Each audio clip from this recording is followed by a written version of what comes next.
오늘 날에는 진짜 지금 정말 제가 살면서 이런 날이 올까 할 정도로 전무후무한 일들이 일어나고 있는 것 같습니다. 정말 코로나로 어렵고 정말 그리고 교회가 정말 살면서 이렇게까지 이제 세상에 이제 조롱과 이러한 비판을 받는 일이 있을까라고 생각을 했는데 정말 그런 일이 벌어졌습니다. 그리고 이러한 시대 가운데 우리는 지난 몇 주간 강단을 통해서 다윗에 관해서 다윗의 일생에 대해서 우리가 말씀을 들었습니다. 그러면 이러한 흐름 속에서 우리 참빛교회 성도들은 어떤 자세를 가져야 될까요? 여러분, 다윗을 성경에서 지칭하는 표현이 하나가 있는데 여러분 혹시 뭔지 아시나요? 하나님 마음에 합한 자라는 표현입니다. 이 표현은 다윗이 살아있을 때 하나님께서 다윗에게 말씀하신 표현이 아니라 다윗의 인생이 막이 내리고 오랜 시간이 흐른 후 사도행전 13장 22절에 하나님이 다윗을 정의한 내용입니다. 그렇다면 어떻게 다윗은 하나님 마음에 합할 수가 있었을까요? 성경은 다윗을 사도행전 13장 22절을 보면 이렇게 표현했습니다. 내 마음에 맞는 사람이다 라고 표현을 했습니다. 그래서 제가 미국에 유학했던 저랑 친한 목사님한테 물어봤어요.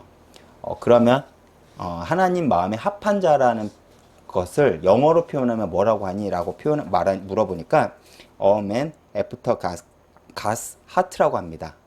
그리고 그 뜻을 이제 정확하게 번역하면 하나님 마음을 따르는 자, 하나님의 마음에 내 마음을 끊임없이 조율하는 자라고 번역할 수 있다고 이렇게 합니다. 다시 말해서 하나님 마음에 합한 자로 살아가고 싶다면 가장 먼저 해야 될 것은 무엇이냐라고 하면 내가 하나님 말씀에, 그리고 하나님 뜻에, 그리고 하나님 마음에 내가 귀를 먼저 기울여야 된다는 것입니다. 그럴 때 우리는 하나님이 다윗이 가장 어려울 때 주셨던 위로와 회복 그리고 은혜를 비로소 이제 경험할 수 있을 것이죠. 그래서 오늘 우리는 다윗이 지었던 시 중 가장 유명한 시인 시편 23편을 가지고 한번 말씀을 나눠보고자 합니다. 우리가 오늘 시편을 읽었습니다. 먼저 1절부터 3절인데요. 지금까지 읽은 1절부터 3절 말씀 가운데 주로 나온 동사는 뭐냐면 인도하심이라는 단어입니다. 그분이 하나님이 나의 목자가 되신다면 내 삶에 부족함이 없다는 것입니다. 그렇죠? 그런데 그거는 우리가 이론적으로는 아는 내용이지만 사실 우리의 삶의 현실을 보다 보면 사실 그렇지가 않죠. 우리의 삶에는 끊임없이 목마름이 있습니다. 그 이유는 무엇일까요? 우리가 생각하는 인도하심과 하나님이 우리에게 약속하신 인도하심은 조금 차이가 있기 때문에 그런 것 같습니다. 그래서 하나님은 언제나 내 삶 속에 인도하심에도 불구하고 우리가 인식하지 못하고 있는 것이죠. 우리가 보통 생각하는 인도는 무엇인가요? 주님, 내가 여기를 갈 것입니다. 아니면 내가 여기를 갈까요? 저기를 갈까요? 아니면 예를 들어 내가 이 사람하고 결혼을 할까요? 저 사람하고 결혼할까요? 내가 이 직장을 갈까요? 저 직장을 갈까요? 우리는 하나님한테 옵션을 몇 가지를 드리고 여기서 이제 골라달라고 하죠. 그런데 성경이 말하는 인도하심은 그런 것이 아니라고 이야기를 합니다. 따라서 우리를 여전히 주님은 신실하게 인도하심에도 불구하고 우리는 그것을 알지 못해서 주님을 원망하고 있죠. 그렇다면 주님이 우리를 인도하시는 인도하심은 그러면 어떤 인도하심인지 우리가 알아보도록 하겠습니다. 첫 번째는 누이심입니다. 주님은 우리는 누이심으로 가장 먼저 우리는 하나님의 인도하심을 우리는 경험합니다. 우리가 흔히 누이신다고 생각했을 때 우리가 생각하는 느낌은요, 어떤 누이심이냐면 편안하게 쉬는 정도라고 생각합니다. 우리가 뭐라고 하냐면 2절에 그가 나를 푸른 풀밭에 누이시며 쉴만한 물가로 인도하시는도다 라고 했습니다. 그러니까 우리가 생각하는 누이심은 굉장히 편안한 상태를 우리가 생각을 합니다. 그런데 여기서 우리가 알아야 될 것은 무엇이냐면 우리는 참된 안식을 모른다는 것입니다. 그래서 우리는 본능적으로 이제 목마름을 가지고 있죠. 우리가 생각하는 행복은 어떤 것이냐면, 내가 저것만 가지고 있으면 행복할 거야. 내가 뭐 저 대학을 가면 행복할 거야. 뭐 여기 그 아이들이 있는데 아이들은 내가 이 정도 성적을 얻으면 내가 행복할 거야. 이제 곧 대학을 가죠. 내가 저 대학을 가면 행복할 거야. 라는 우리가 생각을 합니다. 사실 이거를 엄밀히 따져보면 목마름입니다. 우리가 경험해 봤듯이 그 응답만 이루어지면 정말 내가 행복할 텐데 라고 생각을 하는데 사실 그 감격이 얼마 가지 않죠. 우리가 요즘 예를 들어 코로나만 해결되면 우리가 좀 살만할 것 같다고 이제 생각을 할 것 같습니다. 근데 우리가 알고 있는 것이 뭐죠? 여전히 우리가 그 문제가 해결이 돼도 우리는 여전히 힘든 삶을 살아갈 것이라는 것입니다. 왜 그렇죠? 그것이 우리의 행복의 기준이 아니기 때문에 그렇습니다. 우리는 또 다른 목마름을 향해 달려갈 것이기 때문에 그렇습니다. 더 나은 직장, 더 나은 배우자, 더 나은 자리. 그런데 우리가 알 것은 무엇이냐면 그 목마름이 근본적으로 해결되지 않는 이상 우리는 평생 목마르게 되어 있다는 것입니다. 그런데 사람들은 그 목마름을 해결하고자 평생 수고를 하죠.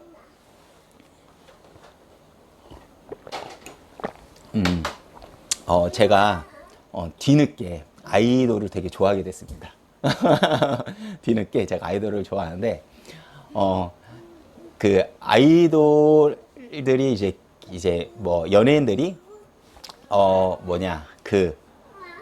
인터뷰를 하는 내용을 보면요, 굉장히 데뷔하기 위해서 이제 치열하게 연습생 생활을 하는 것 같아요. 그리고 또 인기를 얻기 위해서 굉장히 치열하게 노력을 합니다. 그리고 그 인기를 얻은 사람들 대부분의 그 인터뷰나 말을 들어보면요, 우울하대요. 공황장애도 있고. 그럼에도 불구하고 그들이 못 놓는 게 뭐죠? 인기라는 거예요. 그렇죠? 근데 그 사람들은 극단적이긴 하지만 오늘날 우리들도 그런 것 같습니다. 그렇죠? 오늘날 많은 사람들이 이런저러한 이유로 불만을 내뱉습니다. 근데 그 근원을 찾아가 보면 뭐냐라고 하면 이기심이, 내 목마름이라는 거죠.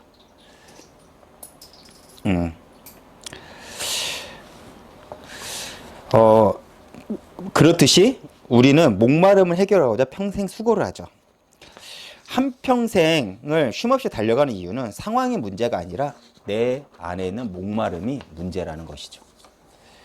그런데 주님은 나를 인도하는 과정 중에 가장 먼저 허락해 주시는 것은 당장 기도 응답을 하시고 상황을 변화시키시고 문제를 해결해 주는 것이 아니라 나를 푸른 초원으로 인도하시고 쉬라는 것입니다. 근데 여기서 사용하는 쉼의 의미는 이거입니다. 우리는 계속 달려가고 싶은데 억지로 주님께서 우리를 붙잡고 누이신다는 거예요. 억지로요.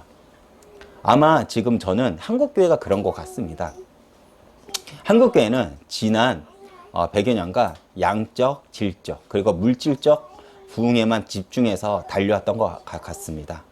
그래서 복음을 이야기를 하지만 본질을 놓쳤죠.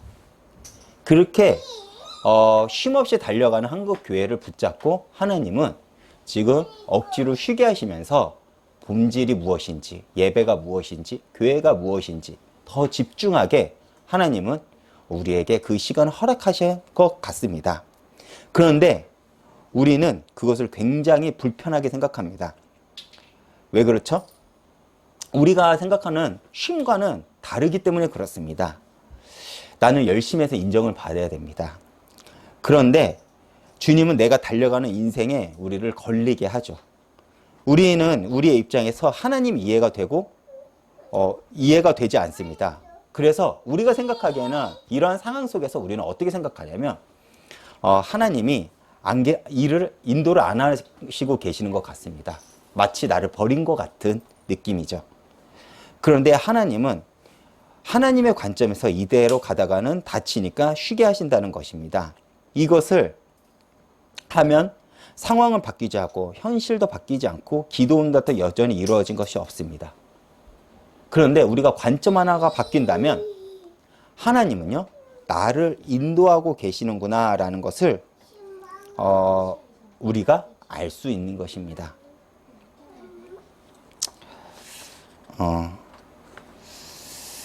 사실 제가 갑자기 작년에 동북교회에 있다가 이제는 그만두고 이제 참빛교회를 인도를 받았습니다. 사실 저도 아직도 이해가 안 되는 영역이 많아요. 근데 제가 이번 말씀을 준비하면서 그래도 조금이라도 내가 좀 더 회복을 해야겠다. 그래도 내가 좀 더 관점을 바꿔야겠다라고 생각한 부분이 바로 여기입니다. 사실 저도 40년 가까이를 쉼없이 달려왔던 것 같습니다. 상황에, 현실에. 그러니까 지금 쉬고 있는 게 맞는데 아파요. 못 받아들이는 거예요, 저도요. 몸은 제가 분명히 쉬고 있거든요. 시간도 많고 내가 할 수 있는 게 너무나도 많은데 그걸 제가 못 받아들이니까 몸이 아프더라고요. 그런데 이럴 때 제가 할 수 있는 것이 무엇일까요? 라는 생각이 많이 합니다. 만약에 제가 바빴다면 저희 아이랑도 더 많은 시간을 못 봤을 거고, 또 제가 더 목사님하고 깊은 소통도 못 했을 거고, 그리고 제가 교회의 본질에 대해서 또 더 생각을 못 했겠죠. 그런데 제가 이런 시간이 있으니까 제가 생각할 수 있는 영역이 많습니다. 그럼에도 불구하고 제 체질은요, 여전히 달려가고 싶은 것이 제 체질인 것 같습니다. 그래서 오늘을 기점으로 저도 좀 더 하나님 앞에, 좀 하나님의 관점으로 제 인생을 재해석할 수 있도록 한번 기도해 보고자 합니다. 그리고 두 번째 인도하심이 무엇이죠? 우리를 소생케 한다는 것입니다.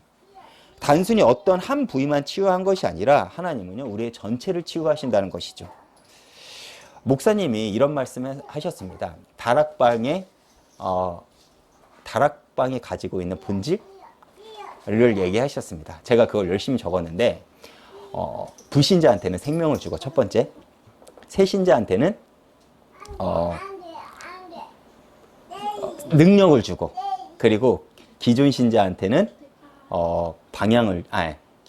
치유를 하고, 그리고 죄송합니다, 긴장을 해가지고 그리고 사명자한테는 방향을 주라고 했습니다. 우리가 예수를 믿는데도 불구하고 우리가 응답을 받지 못한 이유는 무엇이냐라고 하면 저는 치유에, 우리의 전인격적인 총체적인 치유가 필요하기 때문에 그런 것 같습니다. 사실 우리는 인생을 살아가는데 밸런스가 굉장히 중요한데, 사실 인간은 굉장히 치우쳐요. 오늘날 한국 사회를 보더라도, 그리고 전 세계의 현상을 보면 되게 극단적이에요. 그런데 그 극단적인 이유가 무엇이냐라고 하면 제가 생각하기에는 복음이 없기 때문에 그런 것 같습니다. 예를 들어 우리 안에 심령의 문제가 있는데 그것을 인해 가정 문제가 터져요. 그러면 우리는 가정 문제만 해결되면 해결이 될 거라고 생각하는데, 사실 그 문제를 덮어두라도 또 터지게 되어 있죠. 그 사람을 총체적으로 고치지 않으면 언젠가는 그 문제가 재발하게 되어 있다는 것입니다. 여기서 말하는 하나님이 우리를 소생시키신다는 단어는 힘없는 자에게 힘을 조금 주고, 죽었던 자를 살리시고, 아팠던 자를 치유하는 정도의 단어가 아닙니다. 하나님은요, 우리의 문제의 근원을 끊임없이 추적을 해가지고요, 근본적으로 치유를 하신다는 것이죠. 그래서 사실 그 문제가 해결되지 않으면요, 우리가 교회를 10년 다니고 20년 다니고 평생을 다니더라도요, 우리가 가지고 있는 문제는 해결되지 않는다는 것입니다. 출애굽기에서 보면 이거는 넘어가겠습니다. 죄송합니다. 제가 이거를 하면 너무 길어질 것 같아가지고 적어놨는데 제가 모르고 또 안 지워놨습니다. 제가 이렇게 좀 정신이 없는데, 그리고 세 번째, 우리가 하나님께서 우리를 인도하는 방법에 대해서 우리가 한번 보겠습니다. 세 번째는 무엇이냐라고 하면 합당케 하십니다. 하나님은요, 자기의 이름을 위하여 우리를요, 의의 길로 인도하신다고 했습니다. 이것이 무슨 뜻이죠? 하나님이 우리의 길을 인도하시는 기준이 있다는 것입니다. 그 기준은 무엇이죠? 당신의 이름을 위하여 우리를 인도하신다는 것입니다. 그런데 그것이 우리는 감사할 내용입니다. 사실 오늘날의 철학을 얘기를 하면 포스트 모더니즘이라고 합니다. 포스트 모더니즘이라는 뜻은 무엇이냐면 기준이 없다는 거예요. 다시 말해 내가 기준이라는 것입니다. 정석이 없다는 거예요. 예를 들어 제가 옷을 입고 싶은데 내가 어떻게 입어도 그것은 내가 좋은 대로 입으면 그것이 괜찮다는 거예요. 그렇지 않나요? 예를 들어 내가 생각하고 내가 느끼고 내가 표현하고 싶은 것이 곧 기준이 되는 시대가 바로 오늘날의 세대라는 것입니다. 그런데 성경은 그것이 맞다고 얘기를 하지 않아요. 성경은 분명히 기준이 있다고 얘기를 합니다. 그것이 무엇이죠? 하나님 이름을 위해서 살아가는 것이 곧 기준이라고 얘기를 합니다. 왜 그렇죠? 이것이 우리에게 왜 감사할 내용이죠? 오늘날의 철학에도 맞지가 않는데요. 사실 오늘날 사람들이 이렇게 힘들고 이렇게 극단적인 삶을 살아가는 이유 중 하나가 뭐냐라고 생각하냐면 우리는 마땅한 길을 알지 못했기 때문에 그렇습니다. 로마서 8장 26절에 보면요. 바울은요. 이와 같이 성령도 우리의 연약함을 도우시다니 우리는 마땅히 기도할 바를 알지 못하나 오직 성령이 말할 수 없는 탄식으로 우리를 위하여 친히 간구하시느니라 라고 했습니다. 이것이 무엇이죠? 여기서 우리가 기도할 바를 모른다라는 표현을 우리가 기도를 잘 하지 못한다라는 정도로 우리가 생각을 합니다. 그런데 성경에 말하는 의미는 그런 의미가 아닙니다. 내 자신을 제대로 진단하지 못한다라는 의미죠. 그래서 우리는 기도할 때 어떻게 기도를 하죠? 우리가 내 자신을 진단하지 못하고 기도를 하니까 하나님 아버지 내가 결혼을 좋은 사람하고 하게 해주세요. 내가 이 직장을 들어가게 해주세요. 내가 이 대학만 들어가게 해주세요. 내가 이 문제만 해결하게 해주세요. 약간 현실에 근거하는 우리가 기도를 하죠. 대부분 그런 기도가 대부분이죠. 그런데 그것이 틀렸다는 것이 아닙니다. 우리가 우리를 진단하지 못하니까 우리가 마땅히 기도를 하지 못하는 것이죠. 그런데 그 기도를 들으시고 성령께서는 어떻게 하시죠? 마땅히 아랠 바를 모르는 내 기도를 들으시고 말할 수 없는 탄식으로 아버지께 가서 간구를 하신다는 것입니다. 우리는 내가 내 자신을 제대로 진단하지 못하고 하나님과의 관계가 깨져서 거기서 온전한 충만과 안식을 누리지 못하기에 내가 느끼는 것은 공허함이에요. 목마름이고요. 내가 경험하고 싶은 것은 내 인생의 안락함과 편안함입니다. 그것이 원인인데 우리는 그것이 사람으로, 명예로, 직장으로, 돈으로 그런 많은 것들로 우리가 그것을 채우고자 합니다. 그렇게 우리는 기도를 하죠. 그런데 성령님은요, 하나님께 나아가서 그대로 전달하는 것이 아니라 이렇게 말하는 것입니다. 하나님, 하나님의 백성들이, 하나님의 자녀들이 지금은 알지 못하지만 언젠가는 하나님의 형상으로 오시는 그날이 오면 바뀔 것입니다. 하나님의 일을, 하나님의 말씀에 순종하면서 그 일에 나아갈 것입니다. 그 날에는 아버지가 아들을 알듯이 그도 아버지를 알게 될 것이고 아버지의 마음을 헤아릴 것이고 언젠가는 아버지의 마음을 아는 영광스러운 존재가 될 것입니다. 따라서 이가 말하는 그 기도가 언젠가는 완벽한 주님의 말씀을 따르고 주님의 말씀을 소유하며 이렇게 기도했습니다. 주님과 관계를 먼저 회복하게 해주세요 라는 기도를 먼저 했을 것입니다. 그러나 자신을 진단하지 못하기에 그가 내뱉는 기도는 아마 이런 것이니까 그의 중심에서는 주님께서 그의 중심을 헤아려 주시고 이 기도를 받아주세요 라고 아마 성령님은 중보를 하실 것이라는 것입니다. 그리고 하나님은 그 기도를 들으시고 오케이라고 하시는 것이죠. 그래서 우리가 기도는 100% 응답이라고 말하는 것이 무엇이냐라고 하면 당장 하나님께서 응답하셔야 될 기도는 바로 들으시지만 기다릴 때 실은 응답도 있습니다. 우리가 기다려서 받는 응답들도 있죠. 그리고 우리가 받아서는 안 된 기도 응답도 있을 것입니다. 그러나 하나님 입장에서는 우리를 온전한 곳을 인도하시기 위해 우리가 하는 모든 기도에 대한 응답을 우리를 온전하게 하기 위한 그 기도 응답을 하나님께서 해주신다는 것입니다. 그래서 기도 응답은 100%라는 것 우리가 다 알고 있습니다. 우리가 주님이 우리의 삶을 인도해 나가시는 과정에 무엇을 주시고 무엇을 거두어 가시고 무엇에 대한 기도는 응답해 주시고 무엇에 대한 기도는 주님께서 보류하시는지 우리가 이 사실을 안다면 우리가 조금 눈치챌 수 있을 것 같습니다. 우리가 하나님 관점에서 보지 않는 이상 사실 우리는 감사할 내용은 없죠. 왜 그렇죠? 지금 세상만 보더라도요. 제일 쉬운 게 뭐냐면 교회를 비난하면 쉬워요. 지금 당장 예배에 참석 안 하면 좋습니다. 그렇죠? 얼마나 편합니까? 많은 세대, 많은 청년들이 지금 이 시간표에 교회를 떠난다고 합니다. 왜 그렇죠? 경험해 봤으니까요. 아, 내가 주일에 이렇게 쉬는 게 좋구나. 인터넷으로 이 예배를 드리는 게 이렇게 좋구나. 경험해 보니까 너무 쉬운 거예요. 그런데 우리는 그럼에도 불구하고 우리가 더 예배를 드리고 더 주님과 가까이 하고자 하는 이유가 무엇이죠? 우리의 기도의 내용은 뭐냐면 내 문제를 해결하고 내 눈에 보이는 내 동기, 내 목마름을 해결하는 것이 우리의 기도의 내용이 아니라 먼저 하나님과 관계가 회복되는 것이 우리의 먼저 기도의 제목이기 때문에 그렇습니다. 그래서 우리가 오늘 하나님 앞에서 내 인생을 그리고 내 세상을 바라보실 때 더 이상 내 관점이 아닌 하나님의 관점, 목자의 관점으로 바라보시길 바라겠습니다. 그리고 우리가 보통 사역이라 생각하면 어떤 사람도 일하는 것이 사역이라고 생각하지 함께하는 것이 사역이라고 생각하지 않습니다. 그렇죠? 그런데 주님은요.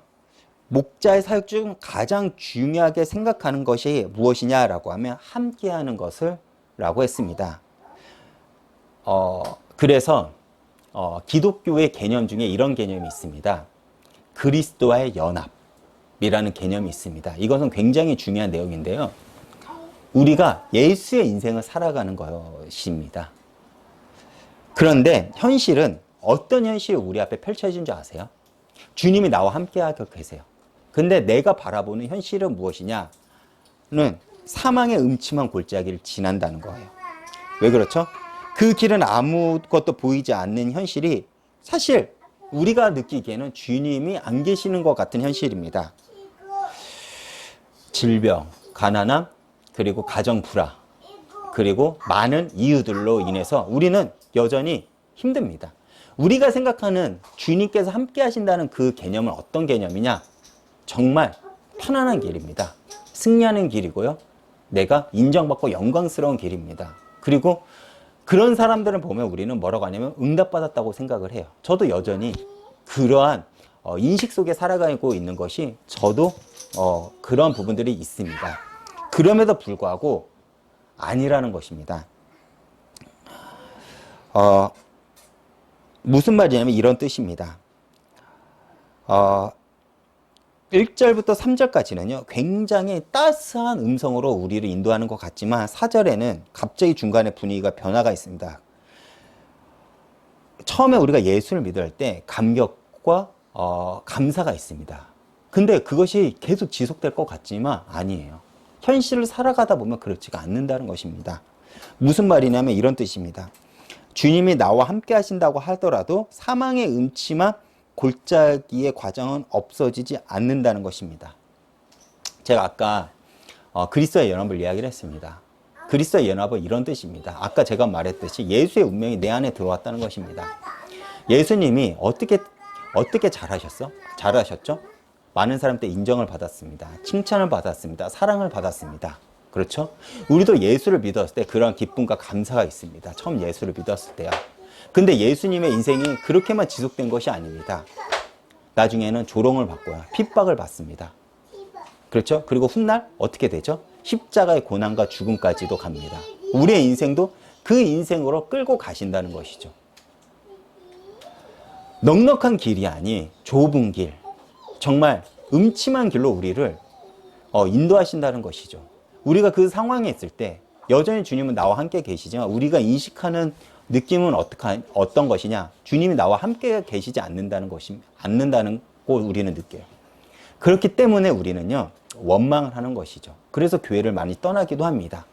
그런데 우리가 잊지 말아야 될 것은 무엇이냐면 우리의 시선이 주님한테 계속 향해 있다면 우리는 반드시 부활을 경험할 것이라는 것입니다. 주님은 나를 인도하시고 계시지만 때론 푸른 초장과 쉴만한 물가로 인도해 주시기도 하지만 너무나도 많은 경우 사망의 음침한 골짜기의 길도 우리는 만날 수 있다는 것입니다. 그거를 우리가 어떻게 알 수 있죠? 주의 지팡이와 막대기가 나를 안위하시는도다 라고 했습니다. 여기서 왜 지팡이와 막대기를 사용했는지 아십니까? 이 두 가지 용도는 각각 다른 용도가 있다고 합니다. 먼저 지팡이는요, 양떼들을 외부의 공격으로부터 막는 역할을 한다고 합니다. 늑대가 오거나 사자가 오거나 다른 짐승들이 올 때 그 지팡이를 가지고 양들을 지키기 위해서 그 외부의 공격들을 지켜내는 용도입니다. 그렇기 때문에 우리가 오늘날까지 이렇게 살 수 있는 것은 무엇이냐? 제가 아이를 키워보니까 딱 하나 알겠더라고요. 제가 왜 부모님한테 감사해야 될 이유를 한 가지는 알겠더라고요. 제가 이렇게 온전하게 살아갈 수 있는 거는 부모님의 시선이 있었기 때문에 제가 이렇게 사지가 멀쩡하게 있는 거더라고요. 제가 아이의 시선이 놓친 순간 이 아이가 어떻게 되겠습니까? 그렇죠? 큰일을 당할 수 있는 현실들이 너무나도 하루에도 수십 번씩 일어나요. 위험한 걸 만질 수도 있고요. 차가 다니는 도로에 뛰어들 수도 있고요. 떨어질 수도 있고요. 부모님은 어떻게 하죠? 끊임없이 어떻게 하죠? 그 아이에게 시선을 놓치지 않습니다. 그리고 외부에서 얘가 어떤 공격이 들어오려고 하면요, 부모님은 나서서 그걸 막죠. 그렇듯이 하나님은요, 주의 지팡이로요, 우리가 정말 가는 길을 우리를 인도하신다는 것입니다. 우리가 이렇게 살아갈 수 있는 것은 무엇이냐? 하나님의 보호 아래 있기 때문에 그렇다는 것입니다. 그렇다면 막대기는 어떤 역할을 하죠? 막대기의 용도는 양떼들이 자기 자신을 해할 때, 예를 들어 잘못된 길로 들어서거나 아니면 먹을 것을 먹어서는 안 되는 것을 먹을 때 양들을 치기 위한 용도입니다. 무슨 말인지 아시겠죠? 양들이 이런다고 합니다. 양들이 밀어나잖아요. 그래서 가끔은 이제 서로 뭉쳐 있는다고 합니다. 그럼 뭉치면 그 맨 밑에 있는 양은 깔려서 질식해 죽는다고 합니다. 그러면 막대기로 그 양들을 쳐가지고 분산을 시킨다고 합니다. 그리고 어떤 양은요, 다른 길로 인도할 때 그 양을 쳐가지고 올바른 길로 가게 한다는 그런 용도죠. 우리가 이런 얘기를 많이 들었죠. 시험은 싫지만 하나님은요, 우리에게 감당할 수 있는 시험만 준다는 거예요. 사실 우리가 감당할 수 있는 시험은 없습니다. 그런데 우리가 감당할 수 있는 이유는 한 가지입니다. 주님이 나와 함께 하시기 때문에 그렇습니다. 주님이 주시는 시험은 나를 파괴하기 위해서 주신 목적으로 주신 것이 아니라 나를 세우기 위해서 주신 시험입니다. 그것이 우리에게 주신 아픔이죠. 그래서 사실 우리의 삶을 가만히 돌아보면 그때 그 순간은 숨막히는 아픔이었을 것입니다. 사실 저도 현실을 살아가는데 그렇게 편안하고 감사했었던 적이 많이 없었던 것 같습니다. 근데 제가 예전 사진을 돌아보면 그때 이렇게 재밌었지 라는 생각이 듭니다. 이때 되게 좋았었는데, 이때 이 문화가 되게 좋았었는데, 근데 그때 제 모습이 어땠었냐면 힘들어 발버둥을 쳤을 때. 근데 아마 저도 지금은 힘들지만 먼 훗날 제가 10년, 20년이 지나서 지금의 때를 생각하고 그때 사진을 보면 이때 시간이 있어서 내가 우리 딸하고 더 많은 시간이 지냈지. 저희 교회가 아마 부흥하면요, 정말 이 시간이 되게 감사하고 좋았을 것입니다. 그렇죠? 다시 말해 갈라디아서 6장 17절의 말씀처럼 우리는 예수의 흔적이 되어가는 과정이라는 것입니다. 아니가 아니고 맞습니다. 그 흔적을 통해서 내가 깨달을 수 있었던 것은 무엇이냐라고 하면 바로 하나님이 나와 함께 하신 그 임마누엘의 증거라는 것이죠. 우리가 무엇으로 예수의 사람이라는 것을 증명하시겠습니까? 그 흔적으로 증명을 하신다는 것입니다. 하나님은요, 내가 생각하는 방식으로 주님은 함께 하심을 인식해 주시는 분은 아니십니다. 여러분, 오늘 하나님 앞에서 예수의 흔적을 소유하고 계시는지 다시 한번 확인하는 시간이 되었으면 좋겠습니다. 그리고 마지막으로 채워주심입니다. 지금 우리가 읽은 5절에서 6절 말씀에 기록된 내용들은 앞으로 하나님이 우리를 어떻게 위로하고 채워주실 것인가에 대한 내용입니다. 우리가 어떻게 채워주신다고 하죠? 원수의 목전에서 우리를 상을 베푸신다는 것입니다.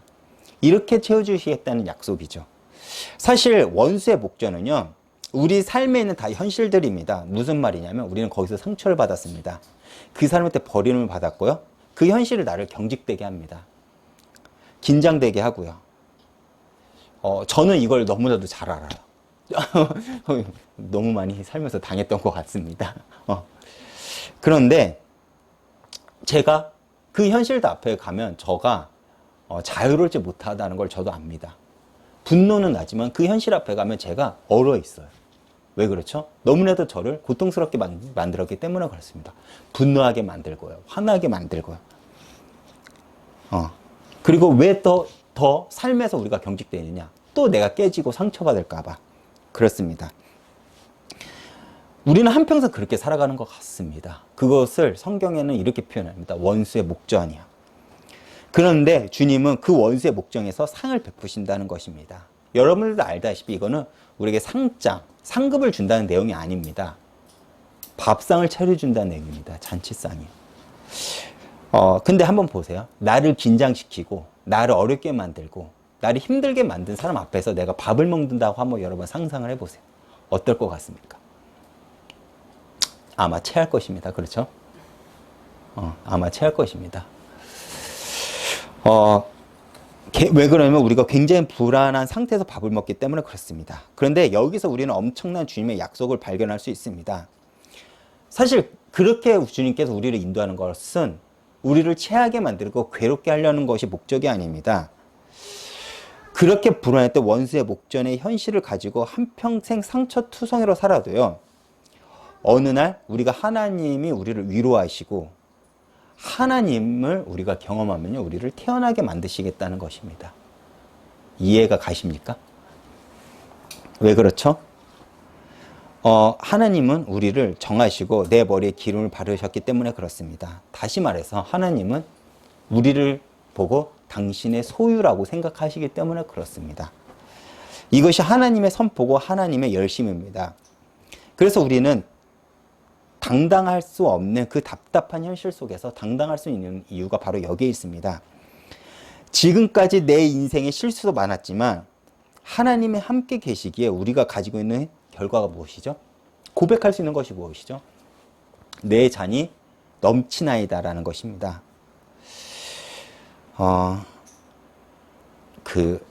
제가 이것이 왜 이 표현을 했나라고 제가 예전에 한번 본 적이 있습니다. 제가 어느 글에서 봤는데 왜 내 잔이 넘치냐라고 하면 이런 표현이라고 합니다. 중동 지역은요, 이 물 한 잔을 가지고 생사의 갈림길이 갈린다고 합니다. 생사가 갈린다고 합니다. 그렇기 때문에 생명을 잔으로 표현한 겁니다. 그래서 예수님도 십자가를 지내시기 전 이 잔을 지나가게 해주세요. 이런 표현을 표현했다고 합니다. 다시 말해 내 인생이 차고 넘친다는 것은 시간이 다소 걸린다고 해도 그 날이 되면 내가 가지고 있는 한평생 가지고 있던 내 억울함을 주님께서 풀어주시겠다는 것입니다. 내가 납득되지 않는 그 부분을 해소시켜 주시겠다는 거예요. 주님은요, 우리 억울함을 그대로 넘어가시는 분이 아닙니다. 저는 그걸 믿고 있어요, 사실은. 제가 이런 표현을 했습니다. 우리가 지금 이렇게 말하잖아요. 기복은 복음이 아니다라고요. 그렇죠? 기복은 복음이 아니다라고 우리 얘기를 했는데 지금 그건 맞는 것 같아요. 왜 그러죠? 우리는 먹고 사는 문제를 우리가 괴롭진 않기 때문에 그렇습니다. 질이 더 좋은 것을 먹느냐 못 먹느냐의 결과지 먹고 안 먹고의 문제는 아니에요. 그렇죠? 근데 5, 60년대 우리의 부모님, 저의 그 할아버지, 할머니 세대들은 안 그랬어요. 먹고 사는 문제가 현실이었습니다. 내 자녀가 죽고 있어요. 병원에 갈 수도 없습니다. 의사도 적고 돈도 없었습니다. 그들이 무릎 꿇고 하나님한테 엎드려 기도했던 내용이 무엇이죠? 살려주세요입니다. 먹게 해주세요. 우리 자녀를 주님께서 책임져 주세요. 그렇죠. 우리가 생각하는 우리 자녀를 책임져 주세요. 질이 달라요. 근데 하나님은요, 그 억울함을 풀어주십니다.